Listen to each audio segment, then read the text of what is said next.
Bonjour, Papa David. Alléluia, gloire à Dieu. Très, très content que nous puissions être avec toi aujourd'hui. Voilà, donc, chers téléspectateurs, nous avons en face de moi Maman Diane Elisabeth. Nous parlons avec elle depuis Kinshasa. Ce qui est très important, vous voyez que son nom de famille, c'est Ambila.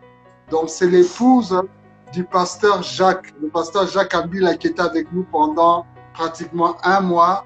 4 semaines successives, il nous a parlé sur être vrai et soi-même dans la relation. Et le pasteur Jacques vraiment nous a fait un grand cadeau. Après avoir travaillé un mois avec nous, il nous dispose son épouse durant ce mois de juin. Nous serons avec elle 3 samedis successifs. Et donc, elle et son mari sont mariés depuis plusieurs années. Ils sont mères des enfants.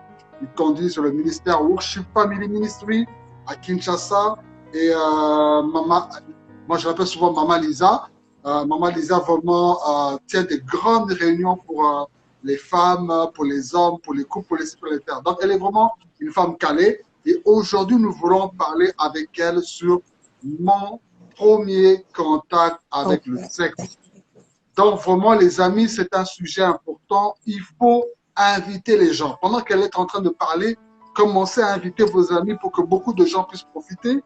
Et pendant qu'elle va parler, si vous avez des questions, n'hésitez pas à prêter vos questions. Commencez déjà à les envoyer. Je pourrais les retenir certaines questions et je pourrais l'interrompre pour lui poser des questions. Vraiment, on est vraiment en interaction parce que certaines personnes m'ont demandé est-ce que vous faites seulement l'enseignement? Moi, non, on fait l'enseignement, mais on s'arrête, on répond sur une question parce qu'on veut qu'il y ait vraiment une interaction. Alors, Maman Lisa, ça va? Très, très bien. Je vais très bien. Gloire à Dieu. Content de t'avoir aujourd'hui avec nous. Alors, Dieu t'a mis à cœur de pouvoir parler sur le thème « Mon premier contact avec le sexe ». Avant que tu puisses commencer déjà à enseigner sur cela, Maman Lisa, tu aurais pu parler peut-être d'un autre sujet, mais pourquoi tu as eu à cœur précisément mon premier contact avec le sexe? Juste cette introduction-là, si tu peux nous dire quelque chose. Alors, merci beaucoup, Pasteur David. Merci déjà à la famille Deux valent mieux que un. Merci beaucoup à tous ceux qui nous suivent. Et comme l'a dit Pasteur David, nous avons choisi ce thème, mon premier contact avec le sexe, parce que c'est un thème très délicat et beaucoup de gens sont en train de vivre, je ne dirais pas les conséquences de ces choses. Donc, parce que simplement, ils n'ont pas la connaissance sur la chose, comment s'en sortir pour ceux qui sont déjà entrés, pour ceux qui se retrouvent coincés quant à ce qu'ils ont eu à connaître, leur expérience. Et voilà pourquoi on s'est dit, pourquoi pas parler de ça, ce qui est tabou pour plusieurs personnes, mais étant enfant de Dieu, avec deux valent mieux que un, nous nous disons, nous devons sortir du tabou pour aider les familles et aider plusieurs personnes à avoir la connaissance de ces choses et pour ceux qui se retrouvent aussi dans la chose, savoir que faire pour sortir de la situation. Wow, super, une très belle introduction, Maman Lisa. Donc, voyons, nous venons d'écouter Maman Lisa nous a expliqué pourquoi elle a eu à cœur, pourquoi Dieu lui a mis à cœur de pouvoir parler sur mon premier contact avec le sexe. Et j'ai aimé une phrase qu'elle a dit que nous allons parler sans sujet tabou. Parce que Maman Lisa, tu sais que deux fois, on vit avec des enfants, tu penses que non, comme on dit en lingala, moi, Naza Mouké, ou bien my baby, c'est encore un petit enfant. Toi, tu vois seulement un petit enfant. Mais un jour, tu apprends ce que fait cet enfant. Tu te dis, mais comment est-ce possible? Cet enfant ne sortait jamais de la maison.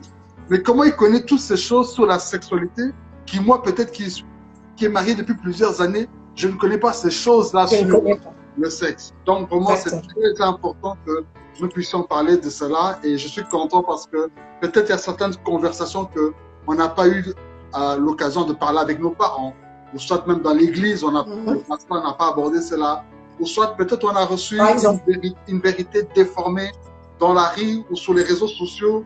Ou aussi on a été victime d'un un premier contact sexuel qui n'a pas été bien fait. Et donc, c'est vraiment important que nous puissions modifier. Donc, les amis, nous parlons sur le premier contact avec le sexe.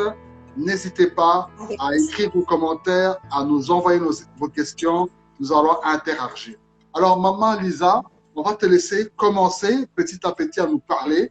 Nous allons te suivre attentivement pendant que tu es en train de parler. Des gens vont sans doute envoyer des questions et on pourra mettre une interruption pour répondre à quelques questions et continuer encore notre enseignement. Moi, j'ai déjà pris. Alors, merci beaucoup, Pasteur David. Merci beaucoup, Pasteur David. C'est un sujet très délicat, comme j'étais en train de le dire, mais je crois en Dieu, en la grâce de Dieu qui est avec nous, qui va aider beaucoup de gens à travers cet enseignement. Alors, déjà, je commence par expliquer le contact. Un mot que tout le monde sait quand on parle de contact, c'est être en relation ou être en lien. Quand je dis je suis en contact là avec le pasteur David, c'est parce qu'il y a un lien, par le lien de la communication, nous sommes en contact.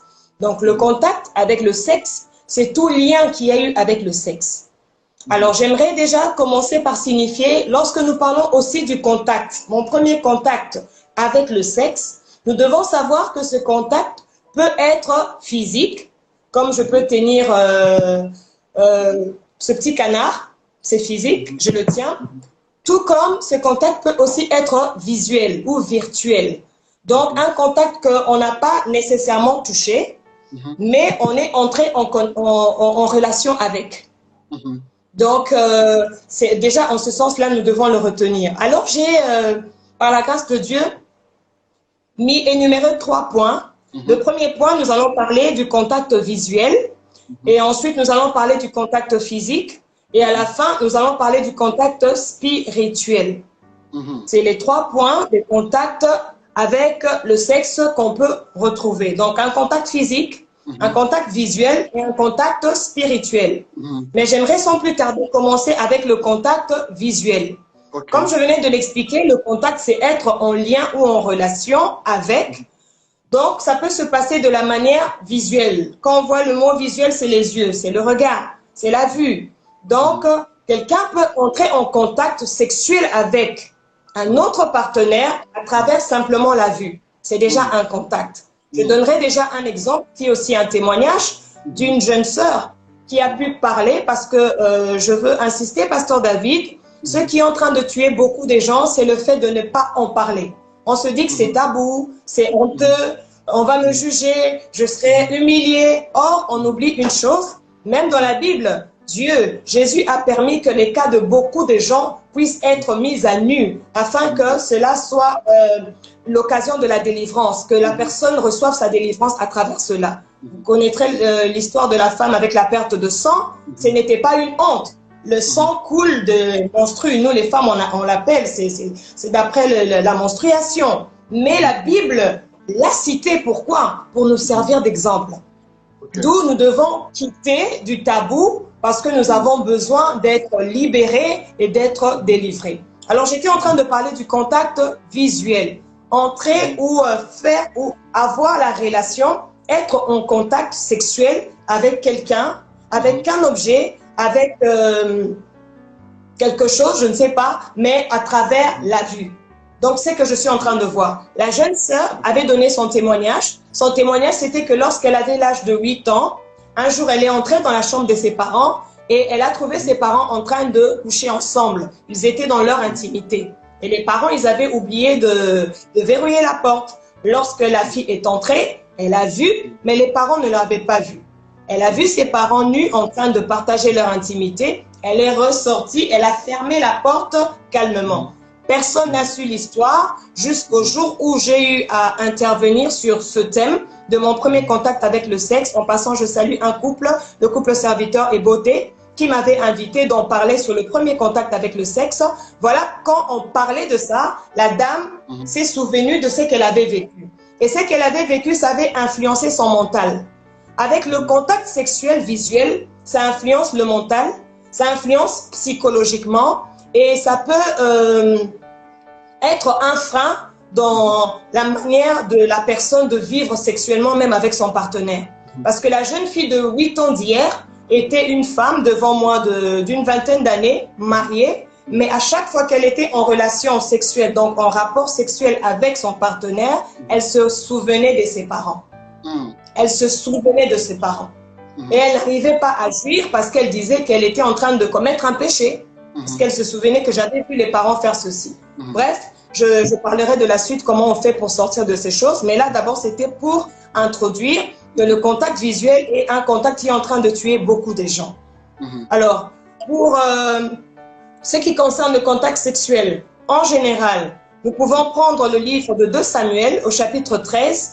Il y a une histoire que plusieurs personnes le savent. C'est l'histoire de l'inceste d'Amnon avec le fils de David, avec sa sœur Tamar.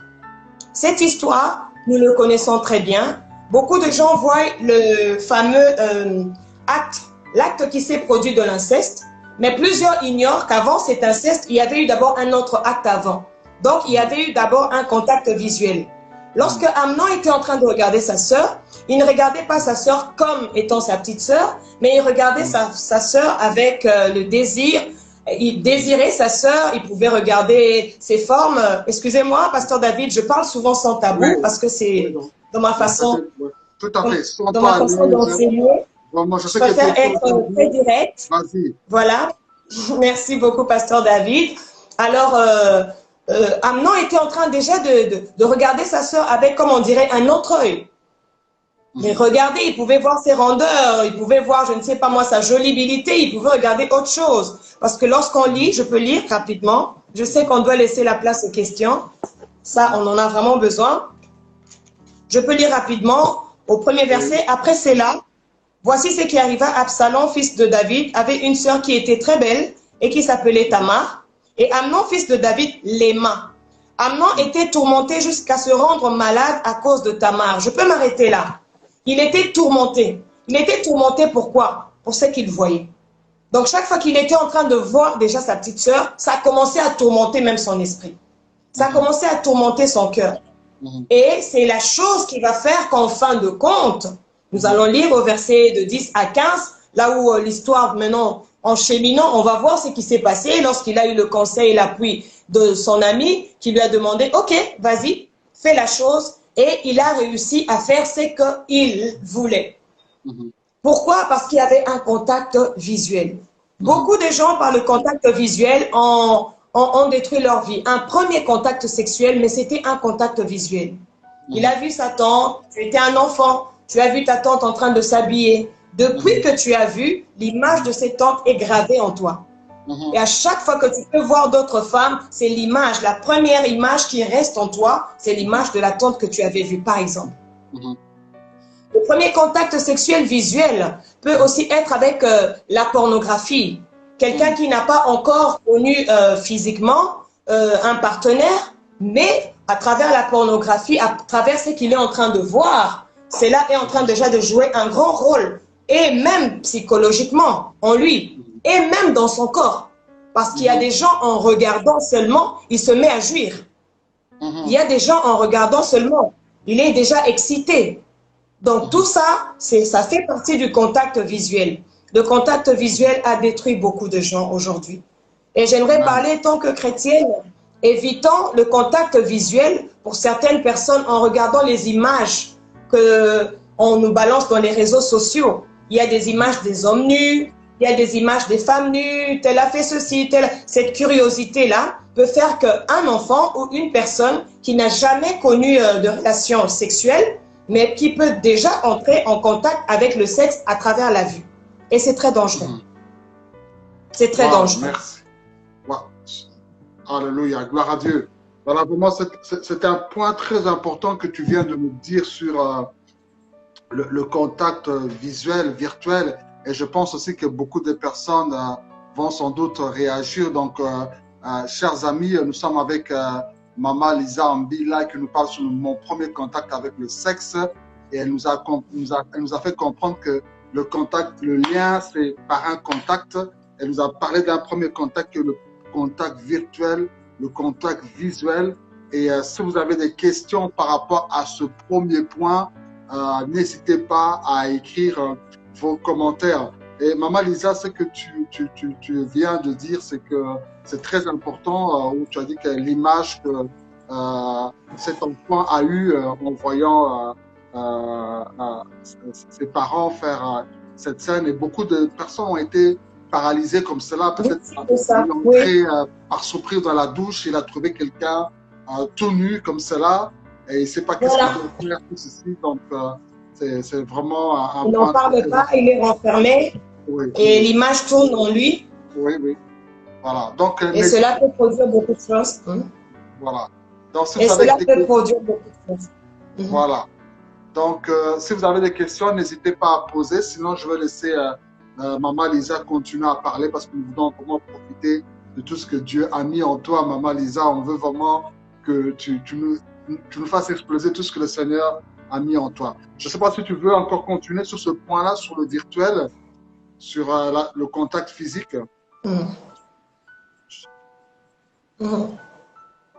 Oui. Alors, sur ce point, nous pouvons continuer. Oui.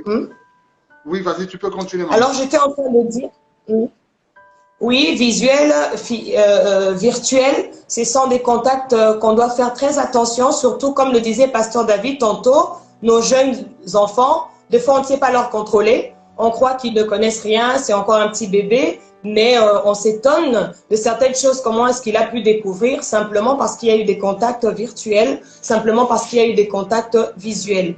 Alors, je tiens déjà à encourager les parents à suivre les enfants, vraiment faire beaucoup de suivi en ce qui concerne nos enfants, savoir qu'est-ce qu'ils voient ou qu'est-ce qu'ils ont vu. Et à travers le dialogue, cela pourra nous aider à savoir comment est-ce que nous pouvons faire pour que les images qui sont gravées, les mauvaises images qui ont été restées, qui sont restées gravées dans la tête des enfants puissent disparaître. C'est possible. Ça, c'était par rapport au contact visuel. Alors, deuxièmement, c'est le contact que tout le monde sait, c'est le contact physique. Comme j'ai donné l'exemple, je peux toucher ma Bible, je touche mon carnet, c'est le contact physique. Mais notre thème, c'est le premier contact sexuel. Le contact physique, comme tout le monde le sait, c'est le rapport sexuel, mais souvent les gens se disent que mon premier contact sexuel, ça a été seulement lorsque, si je suis une femme, lorsque un pénis a pénétré mon vagin. C'est en cela qu'il peut se dire, c'est ça qui a été mon premier contact sexuel. Or, on oublie, ce contact, comme je le disais, c'est tout le rapport qu'il y a avec le sexe. Tout rapport qu'il y a avec le sexe. Ça veut dire qu'il y a des cas, des personnes qui, leur premier contact sexuel ou avec le sexe, c'était simplement parce que quelqu'un avait pris son pénis et lui a mis dans la bouche. C'est un contact avec le sexe. Nous en connaissons plusieurs témoignages. Il y a une jeune dame qui, elle, son premier contact avec le sexe, c'était ses grandes sœurs, parce qu'elle était plus... elle avait un écart de différence avec ses grandes sœurs aînées. Alors, elle restait comme leur petit bébé et les parents savaient que comme les autres ont déjà pris de l'âge, et les parents pouvaient sortir librement et laisser leurs jeunes sœurs avec les grandes sœurs, sachant que, bon, elles vont prendre soin de leurs petites sœurs. Mais ces sœurs commençaient à lui faire entrer des trucs dans le vagin. Ça veut dire, une fois, c'est la fourchette, une fois, c'est la cuillère, une fois, c'est le doigt, une fois, c'était un peu ça. Et la première fois, elle croyait que c'était une blague. La deuxième fois, la troisième fois, elle avait mal. Et puis, elle a été déviergée par ces genres d'actes. Ce sont vraiment des actes de violence. Ce n'est pas quelque chose à faire, mais ce sont ses propres grandes sœurs. Vous voyez? Donc, cette personne ne dira pas que mon premier contact sexuel, physique, a été seulement lorsque j'ai rencontré un homme qui dans son pénis a pénétré mon vagin et c'est là que j'ai eu mon premier contact avec le sexe. Non. Le Saint-Esprit l'a aidé lors de la réunion de se souvenir que son premier contact était lorsqu'on était en train de lui mettre les fourchettes à l'intérieur de son vagin, les cuillères à l'intérieur de son vagin. Et laissez-moi dire en passant, étant chrétienne, ne faites pas ce genre de pratique. C'est une très très mauvaise chose car la Bible dit c'est qu'un homme sème, il le moissonne toujours. Ce qu'ils ont eu à s'aimer dans le cœur et dans la psychologie de leur petite sœur, c'était que quand elle voyait, elle pouvait se faire draguer par un homme, mais dès que l'homme pouvait lui proposer en mariage et quand elle devait réfléchir que dans le mariage, on sera obligé de faire le rapport sexuel, elle devenait très agressive, elle devenait très nerveuse, tout ça, c'est la conséquence de ce qui s'est passé. Pasteur David, nous insistons que si nous en parlons, c'est parce que tout ce qui a trait avec le premier contact avec le sexe, il y a les répercussions dans la suite de la vie, de la vie sexuelle. Maman Lisa, quand tu parles, alors, je suis en train de réaliser que certains, de manière innocente, se sont retrouvés même en contact avec le seul tout bébé. Parce que peut-être un garçon, il est bébé, au lieu que ses parents le lavent, elle donnait peut-être le bébé auprès de la bonne. La bonne, peut-être, elle était animée par des pulsions sexuelles. Lorsqu'elle lève le petit garçon de 8 mois ou de 7 mois, elle s'amuse avec le sexe du petit garçon. Et puis le garçon, déjà, dès l'âge de 5 ans ou 6 ans, il est déjà en contact avec son sexe parce qu'il y avait sa bonne qui, lorsqu'elle lui faisait la douche, elle lavait son sexe, et l'enfant a grandi comme cela. Donc, il a déjà, je ne sais pas si on peut appeler ça une masturbation ou quoi, mais donc, la femme de ménage avait l'habitude de lui laver comme cela son pénis dès son enfance, et il grandit avec cette frustration-là jusqu'à l'âge adulte. Et donc, vraiment, c'est un point très important que tu es en train de dire, et beaucoup de personnes se retrouvent. Et je voudrais que vraiment les gens, vous puissiez réagir, parce que je sais que vous êtes en train de parler d'un sujet tabou. Et quand on parle souvent de ce sujet tabou, les gens sont silencieux et regardent seulement comme cela. Mais ici, dans ce live Instagram, on ne veut pas des gens muets ou silencieux. Donc, n'hésite pas à faire ton commentaire, n'hésite pas à poser ta question. Nous sommes là.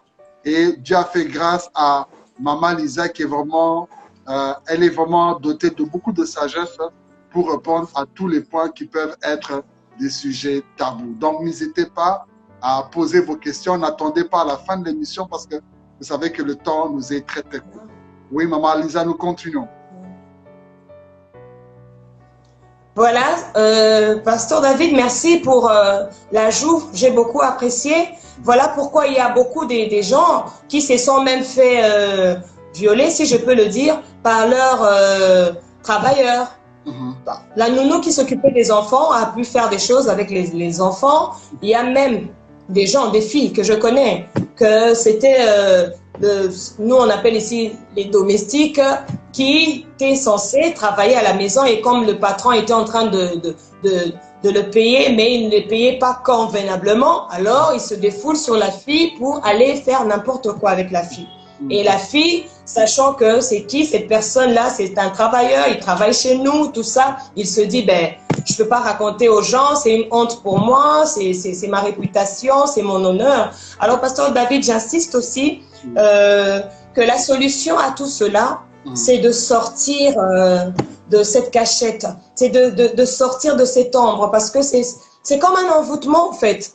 Lorsque vous gardez ces choses avec vous pendant longtemps, ces choses sont en train de nourrir le désespoir en vous, ces choses sont en train de nourrir le complexe en vous, ces choses peuvent même vous dénaturaliser.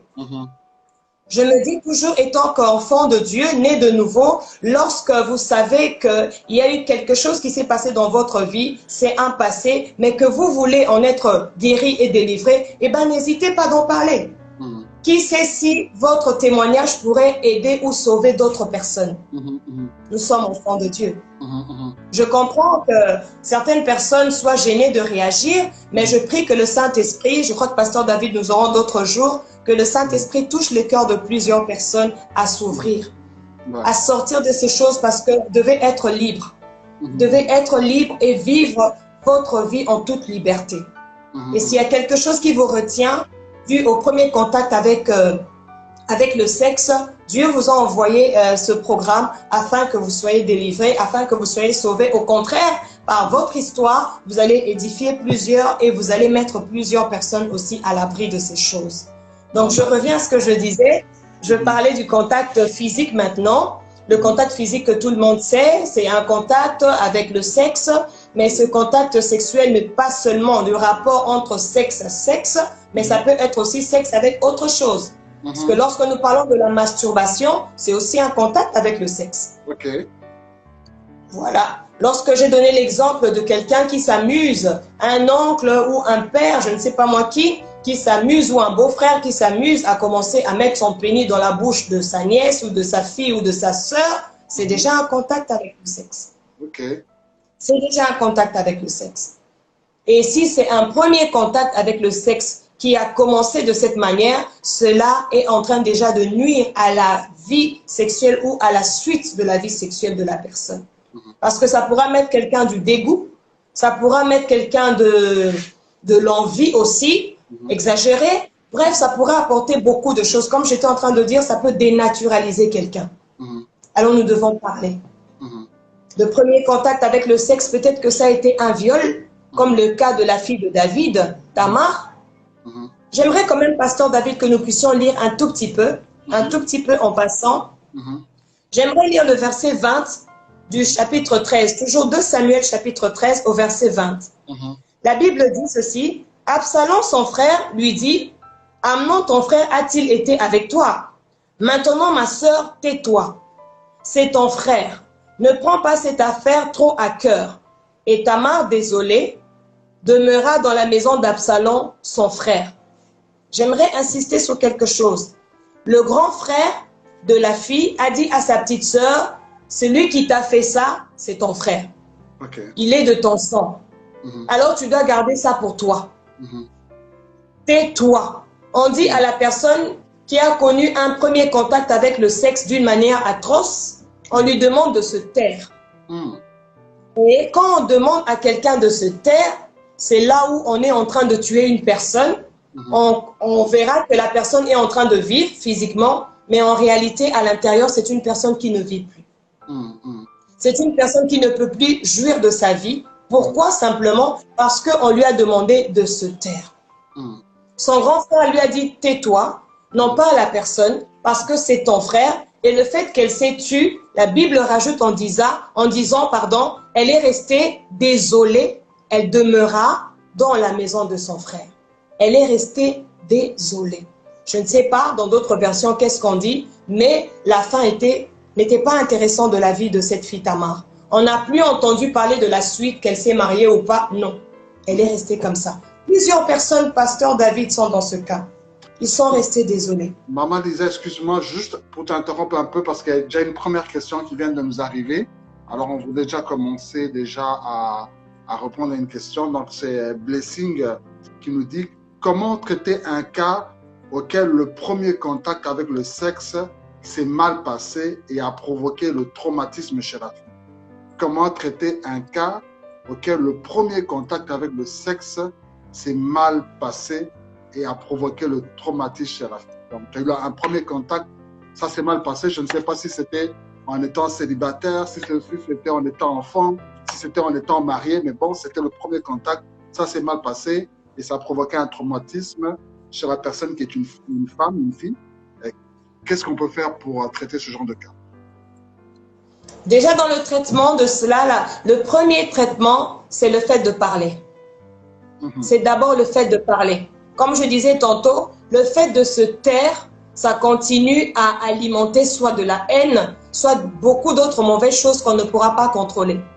C'est de trouver la bonne personne à qui parler. Ça aussi, c'est quelque chose d'autre. À qui parler de ce problème? Pour prier, la première personne que j'aimerais vous inviter, c'est d'abord le Seigneur. Amen. Pourquoi? Parce que dans 1 Corinthiens, chapitre 3, au verset 16 à 17, la Bible nous dit que notre corps est le temple du Saint-Esprit. Et la Bible rajoute pour nous dire que celui qui détruit le temple du Saint-Esprit, le Saint-Esprit aussi va le détruire. Ça veut dire si le Saint-Esprit peut détruire, il peut aussi reconstruire. Il peut aussi construire. D'où que cette personne, la première démarche à faire, c'est de recevoir Christ dans sa vie comme Seigneur et Sauveur. Ainsi, le Saint-Esprit entrera dans ta vie et le Saint-Esprit va reconstruire là où ça a été détruit. La première des choses. Et la deuxième des choses, en parler. Que le Seigneur nous oriente à trouver, il y a de bonnes personnes. Il y a Pasteur David qui est là, le couple. Pasteur David et Maman Bobette sont là aussi. Merci beaucoup. Bref. Voilà, oui, ce sont des hommes de confiance parce que ce sont des enfants de Dieu d'abord et ce sont des serviteurs de Dieu. Vous pouvez leur en parler. Donc, il faut s'ouvrir pour sortir de ce traumatisme. Plus vous vous renfermez, vous vous enfoncez. Plus vous vous ouvrez, vous êtes en train aussi de recevoir la paix et vous êtes en train de recevoir la solution à votre problème. Merci vraiment pour cette question. Donc, retenez, Maman Lisa a dit que la première solution, ouvrir votre cœur à Jésus-Christ. Que Christ entre dans votre vie, c'est lui qui peut apporter la solution. Et deuxièmement, ne vous taisez pas comme on avait fait à Tamar, mais parlez. Allez auprès d'un confident, ça peut être un pasteur, ça peut être un conseiller conjugal, ça peut être votre parent, si vous êtes bien en bonne relation avec vos parents, qu'il n'y a aucun sujet tabou, approchez la personne et parlez avec elle. C'est vraiment très important. Merci beaucoup, Maman Lisa, pour la réponse. Si vous avez aussi d'autres réponses, n'hésitez pas à pouvoir envoyer vos questions. Oui. Nous sommes avec Maman Lisa depuis Kinshasa et nous parlons sur mon premier contact avec le sexe. Et Maman Lisa est en train de nous parler sur le contact physique. Le contact physique, on avait commencé avec le contact virtuel et visible. Et maintenant, elle nous parle sur le contact physique. Maman Lisa, je vous donne la parole. Merci. On était en train de continuer pour le contact physique. Je crois qu'on a martelé là-dessus que ce n'était pas seulement avec le pénis, mais maintenant, j'aimerais aussi entrer avec ce qui concerne le pénis et le vagin. Le premier contact avec le sexe, même pour les mariés, il y a eu pour d'autres que ça a été négatif.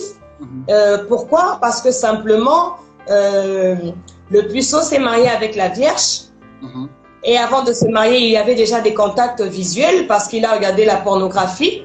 Et il a cru que tout ce qu'il était en train de voir, c'est tellement réel et vrai. Alors, il s'est dit que ce jour-là, moi aussi, je veux faire la même chose que j'ai toujours vue. Et après la nuit de noces, dans la nuit de noces d'ailleurs, ils se mettent maintenant à rechercher cette, je sais pas moi, passion ou ce qu'ils ont eu à voir ou ce qu'il a eu à voir ou à désirer. Et là, il se met maintenant à forcer les choses, à faire je ne sais pas moi comment. Et là, c'est atroce parce qu'il y a beaucoup de femmes, beaucoup de filles, des viergées, dans leur premier contact, elles ont toujours parlé que la manière dont elles ont été déviergées, la manière dont elles ont eu leur premier contact avec le sexe, je parle du contact physique, ça a été affreux. Deuxièmement, toujours dans ce point-là, j'aimerais insister surtout dans les continents. Il y a certains continents du monde que j'aimerais pas citer, Pasteur David va nous aider peut-être avec ça. Je lui laisse la balle.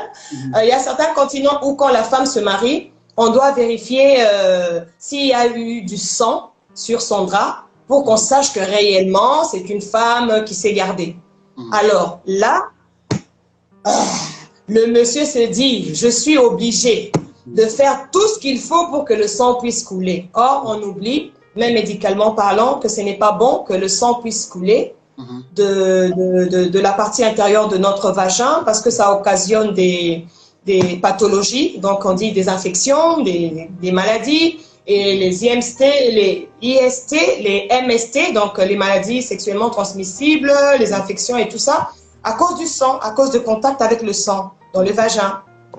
Alors, plusieurs, en entendant, la rue est en train d'éduquer à sa manière, les réseaux sociaux, ou je sais pas moi, les amis, et alors on fait n'importe quoi. Et en faisant n'importe quoi dans le premier contact avec le sexe, plusieurs ont détruit la vie sexuelle de leur partenaire. Plusieurs. Ils ont vraiment détruit la vie sexuelle de leur partenaire. Tout comme aussi, il y a aussi des hommes, on n'est pas parlé que des femmes, il y a aussi des hommes dans leur premier contact avec le sexe, il a rencontré une femme qui, dans son passé, était hyper active dans sa vie sexuelle. Et l'homme, il ne connaissait rien du tout. Et en épousant la femme, le jour où ils doivent connaître leur rapport sexuel, donc c'est son premier contact sexuel, lui, l'homme, mais ce n'est pas le premier contact sexuel pour l'autre, pour le partenaire. Alors lui, il fait ce que lui, il peut faire. Et lorsqu'il finit, la femme qui lui dit, eh ben, t'as pas été à la hauteur. T'as pas assuré. Et cette personne est frustrée. Et cette personne est déçue. Vu que pour lui, c'est sa première expérience, c'est son premier contact. Alors là, il se pose des questions. Voilà. On va rebondir sur cela. moi, je vais rebondir sur cela. D'abord, il y a Flore qui a posé une question. Elle dit si la personne ne se rappelle plus de son premier contact, donc qu'est-ce qu'elle fait? Parce que je pense peut-être que la personne était encore enfant, ou elle a peut-être fait des choses, mais elle ne se rappelle pas. On a des cas comme ça où peut-être quand tu es plus grand, tu réfléchis, tu dis ah, donc ce qu'on m'avait fait, c'était un acte sexuel. Mais il y a d'autres aussi, ils sont devenus adultes, ils n'ont jamais compris qu'il y avait eu un premier contact sexuel. Qu'est-ce qu'ils doivent faire? Deuxième chose, moi, je répondis sur la dernière phrase que tu viens de dire, Maman Lisa. La personne, ou soit le frère craint Dieu, il n'a jamais touché aux femmes, ou soit la sœur craignait Dieu, elle n'a jamais touché à un homme. Maintenant, le premier rapport sexuel dans le mariage, ils se marient. Peut-être le partenaire, lui, il a déjà eu, c'était un champion déjà dans le passé. Et maintenant, quand la relation sexuelle se fait, le partenaire dit non, tu n'es pas performant parce que moi, j'étais habitué avec telle catégorie d'hommes ou bien telle catégorie de femmes. Et du coup, la personne se retrouve maintenant frustrée. Qu'est-ce qu'elle doit faire? Si tu peux répondre à ces deux questions. La première question de Flore qui dit qu'est-ce que je peux faire si je ne me rappelle plus du premier contact avec le sexe que j'ai eu? Et deuxièmement, ma question à moi, qu'est-ce que je peux faire si mon partenaire devant moi est déjà un champion dans ce domaine-là et moi, c'est mon premier contact, ça n'a pas marché. Comment je vais faire pour relever les prochains challenges, quoi? Les prochains challenges, j'aime le mot. Alors, je dirais à Flore qu'elle m'a dévancée parce que pour moi, je dirais que c'était dans mon plan quand j'allais parler du point de spirituel, du contact spirituel. Mais bon, je peux quand même répondre à ça. C'est que la première des choses, il faut prier. J'insiste sur la prière. J'insiste vraiment sur la prière. Pourquoi? Parce qu'il n'y a que la prière qui peut accorder une guérison de l'âme, du corps et de l'esprit. C'est très important. Et pour les choses dont on ne se souvient pas, le Saint-Esprit a la possibilité, je crois que nous connaissons l'histoire de Daniel, je crois, où le roi voulait tuer tout le monde parce qu'il a rêvé un songe et il ne se rappelle pas, c'est son songe à lui, mais il veut tuer tout le monde. Pourquoi? Parce qu'il voulait que ses sages, ses conseillers puissent lui donner, lui rappeler d'abord le songe et lui donner le discernement. Daniel a prié et Dieu a donné à Daniel le songe de quelqu'un d'autre. Si Dieu peut donner le songe du roi à Daniel et le discernement, à combien plus forte raison pour ta propre vie, Dieu va te rappeler des choses qui te concernent parce qu'il est Dieu. Amen. Et deuxièmement, oui, c'est très important. Et deuxièmement, c'est aussi à travers, comment je peux dire, la manière dont vous-même êtes en train de voir votre vie. Donc, à chaque chose qui se fait, on dit en français, il n'y a pas de fumée sans feu. Donc, il y a certaines répercussions qui arrivent dans la vie. Il faut deux fois s'arrêter pour se poser la question où ça a commencé. Ça tire son origine d'où? Alors, il y a des autres personnes qui sont hyper actives dans leur vie sexuelle. Il y a des gens qui sont à tout le temps, il est excité, pour un rien, il est excité. Alors là, vous pouvez aussi vous poser des questions. Pourquoi j'ai souvent ces genres de désirs? Pourquoi ces genres de choses m'arrivent souvent?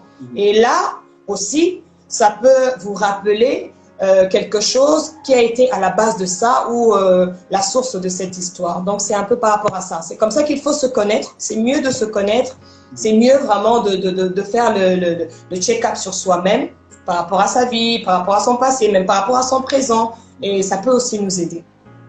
Je suis en train de dire que je crois que ça va aller, mais je veux plus insister dans le côté spirituel quand nous allons parler de ça, que nous aurons la réponse à ça. Alors, la deuxième question, ce frère, ou pour d'autres cas, ça peut être aussi un cas contraire. Comment faire par rapport à ce challenge? La première des choses, c'est le dialogue. Il ne faut pas avoir honte.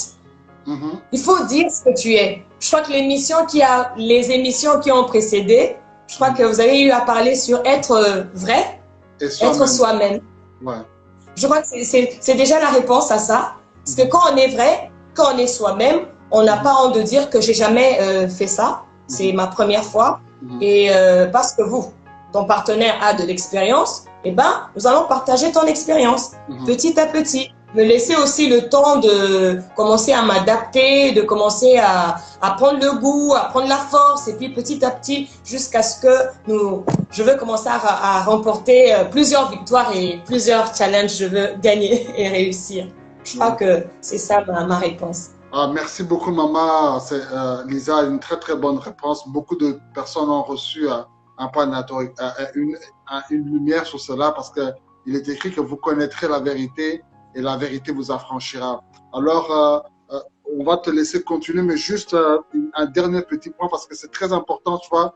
Mon premier contact, c'est parce que je vois que tout commence à moi là. Le premier contact, si le premier contact ne va pas bien, le reste aussi ne va pas. Alors, il y a Flore aussi qui avait dit quelque chose. Elle a posé cette question. Elle a dit que non, si le premier contact, moi je suis une femme, mais le premier contact, malheureusement, au lieu que je l'ai avec un homme, je l'ai avec une femme, tu vois. Du coup, maintenant, après, quand tu grandis, peut-être les hommes viennent te marier, mais tu te sens pas bien avec un homme. Tu as toujours une attirance vers les femmes. Comme ça peut être aussi pour un homme, malheureusement, le premier contact qu'il a eu avec le sexe, c'était avec un homme du même sexe que lui. Maintenant, plus tard, même quand il est devenu une femme, il n'arrive pas, comment je peux dire, que son sexe soit ou avoir du plaisir pour une femme parce que le premier contact de son enfance qu'il a eu, c'était avec un homme du même sexe.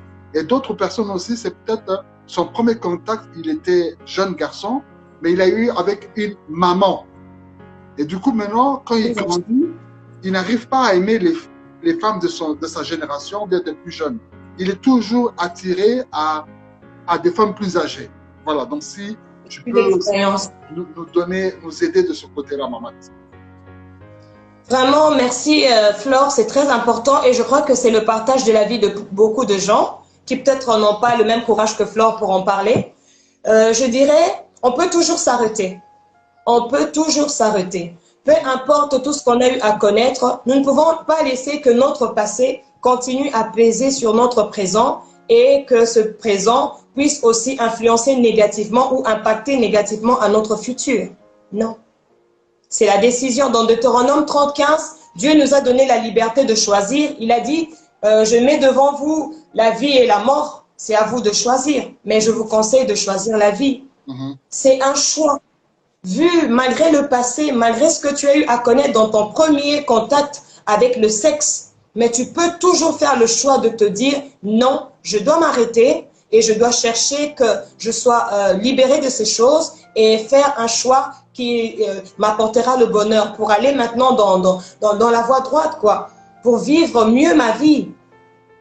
Ça, c'est un choix.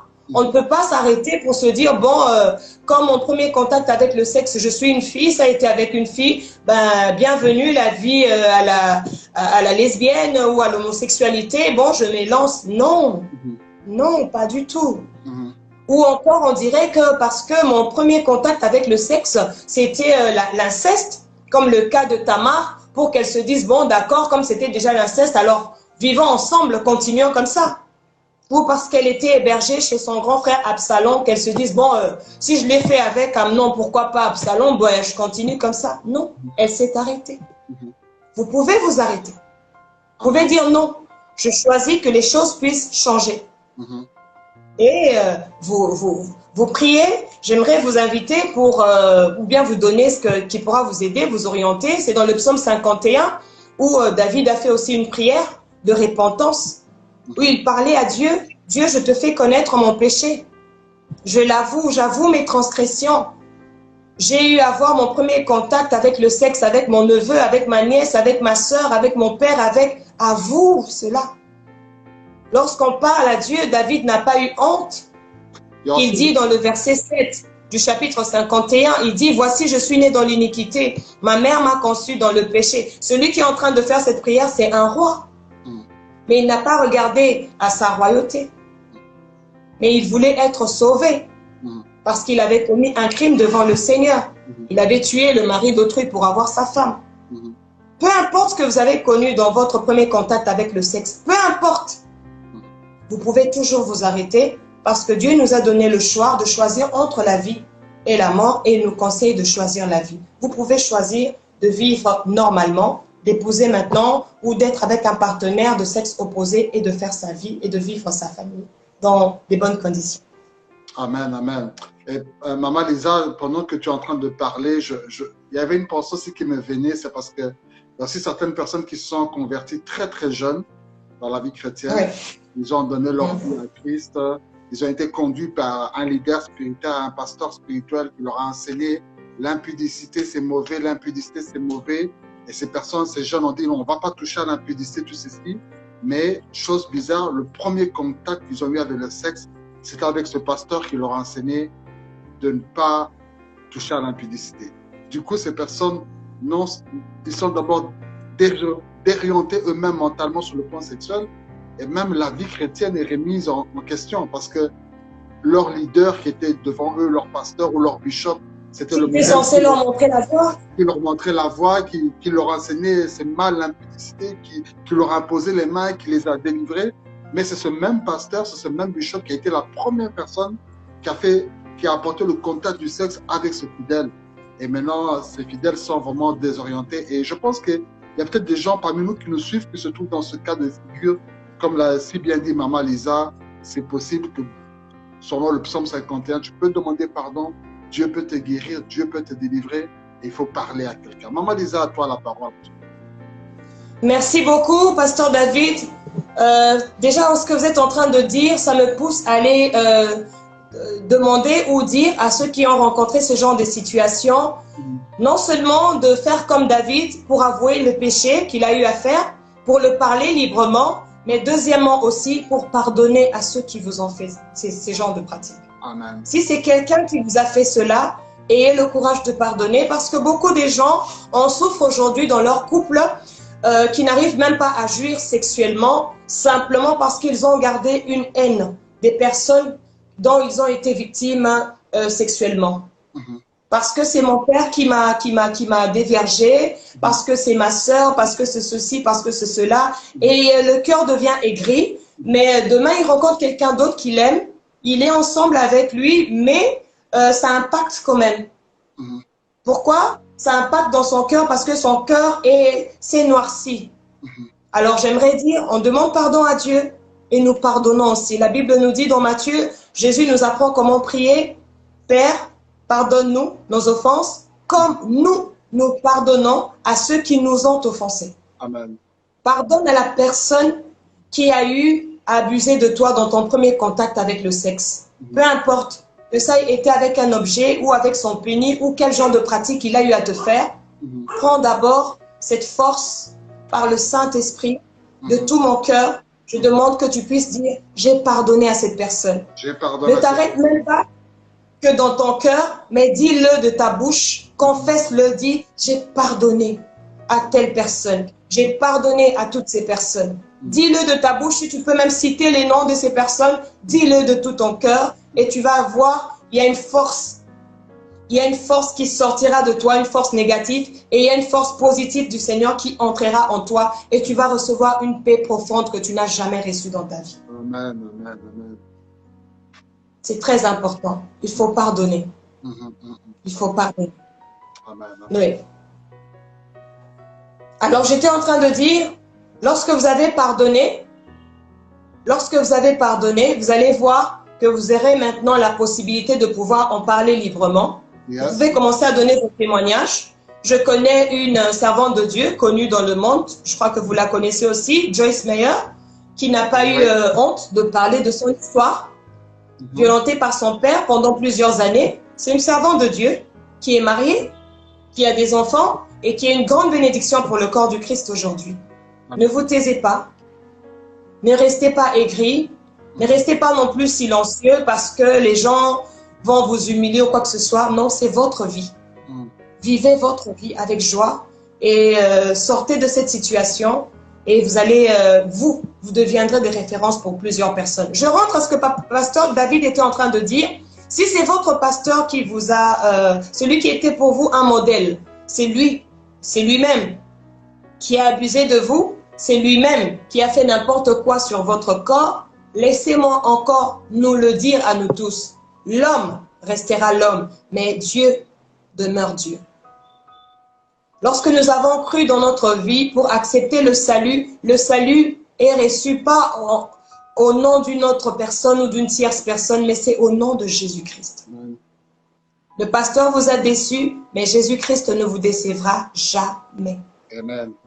Il faut encore le faire confiance. Et si un autre homme t'a déçu, il y a d'autres personnes, il y a des bonnes personnes qui pourront vous montrer la voie et des bonnes personnes qui pourront vous soutenir pour continuer votre marche avec le Seigneur.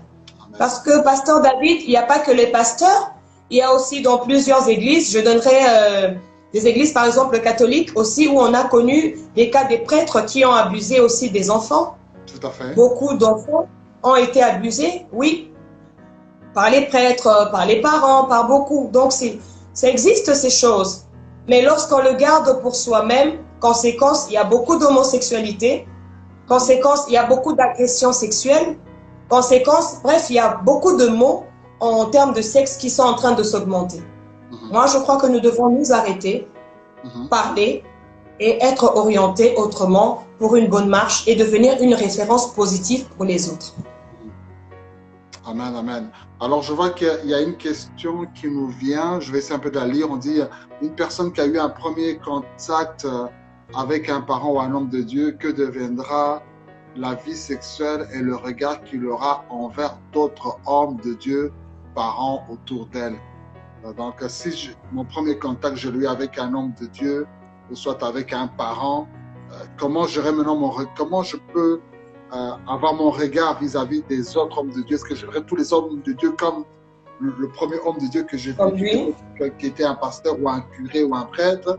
Ou si c'était un parent, est-ce que j'aurais le même regard quand je vois un parent? Il y a un parent qui t'a fait ça. Maintenant, tous les amis de tes parents, tu auras toujours peur. Tu dis, ah, si un ami de papa vient, c'est qu'il va encore faire la même chose que l'autre ami de papa m'avait fait. Comment aider les personnes pour qu'ils changent leur regard par rapport à ça? C'est comme ça que je prie toujours Dieu qu'il nous fasse grâce, que le chrétien se retrouve partout, dans tous les domaines élevés, qui pourra faire que les gens soient aidés, orientés. Il y a aussi des psychologues, il y a des psychiatres aussi, et les psychologues chrétiens, les psychiatres chrétiens qui sont là aussi pour aider les gens. Parce que certaines personnes traumatisées ont besoin, oui, de recevoir Christ dans leur vie comme Seigneur et Sauveur, de prier, d'être orientés, mais ils ont aussi besoin de parler avec les gens. Donc, les psychologues ont aussi un apport, une part à apporter, dans le sens que lorsque vous parlez avec quelqu'un qui est traumatisé, ils savent quel genre de questions ils peuvent poser à la personne pour que la personne puisse s'ouvrir afin d'enlever ce poids qui est en train d'envahir son cœur. C'est très important. Alors, je suis en train d'insister qu'ils rencontrent ceux qui sont chrétiens. Je ne parle pas de chrétiens de nom, mais je parle de chrétien en termes d'une personne qui craint Dieu, qui marche dans la crainte de l'Éternel, réellement un enfant de Dieu né de nouveau, pour non seulement l'aider dans la manière psychologiquement, mais aussi de l'aider aussi spirituellement, de le faire avec amour en fait. De le faire avec amour, parce que plusieurs personnes ont été comme des gens qui se retrouvent comme c'est moi qui va t'aider, mais je lui donne ma confiance et il en abuse. Voilà pourquoi je prie Dieu qu'il fasse que ces gens rencontrent des bonnes personnes. Des bonnes personnes, ça existe. Ça existe. J'ai toujours dit, s'il y a le diable, si le diable existe, alors sache qu'il y a le créateur de diable qui existe. Donc, il y a Dieu qui existe. S'il y a des méchantes personnes, sachez qu'il y a aussi des bonnes personnes qui existent. Maman Lisa, les minutes sont en train d'avancer, mais je voudrais vraiment que tu puisses vraiment faire une conclusion avec ce point. Sachez connaître avec Maman Lisa, durant ce mois de juin, son épouse, Papa Jacques, a accepté de nous la disposer. Elle sera avec nous pour parler sur tous ces sujets, parce qu'il nous reste quelques minutes. Mais tu vois, c'est un point très important et tu verrais que beaucoup de gens n'ont pas beaucoup mis de commentaires parce que c'est souvent un sujet tabou, le silence, mais je sais qu'à fur et à mesure qu'on va s'exprimer, les gens vont s'ouvrir. Et il y a quelqu'un qui a mis une remarque très importante parce que dans ce genre de cas, on impose toujours le silence. Ou soit toi-même, tu t'imposes le silence. Ou soit quelqu'un qui nous suit à cet instant découvre une vérité qu'elle a toujours cachée dans le silence. Si tu peux donner une dernière phrase pour aujourd'hui, on va se retrouver le samedi prochain encore avec toi, mais pour donner une phrase pour aider quelqu'un maintenant à cet instant, dans la une minute qui nous reste. Dans les 1 minute, j'aimerais dire à chacune des personnes qui est en train de nous suivre, ne soyez pas tabou, soyez sans hypocrisie, sans cachotterie, parlez librement de ce qui vous a dérangé, de ce qui a impacté votre vie. Et il faut le dire, peu importe que cette personne soit une renommée dans les choses de Dieu, un pasteur, un apôtre, un prêtre, mais vous devez parler de cela. Et j'insiste dans ces dernières minutes pour dire surtout aux enfants, si vous vous êtes fait abuser par un homme de Dieu, un prêtre ou quoi que ce soit, parlez à vos parents. Vous devez le dire à vos parents qui doivent vous aider, qui doivent vous orienter, parce que le silence, garder le silence ne vous aide pas. Au contraire, ça vous dénaturalise. Au contraire, ça vous tue. Et il n'est pas oublié, lorsque nous allons parler du point spirituel, que cela apporte beaucoup de chagrin, des malédictions et tant de mauvaises choses que nous allons en parler prochainement. Amen, amen, amen. Merci beaucoup, Maman Lisa, pour cette parole. Merci beaucoup. On se retrouve tous, les amis, le samedi prochain, 18h avec Maman Lisa. Merci à vous tous, Maman Lisa, Pasteur Jacques, Merville, Blessing, Augustin, Flore, Ocrimo, toutes les personnes qui ont été là, Joyce, Bobette Blessing.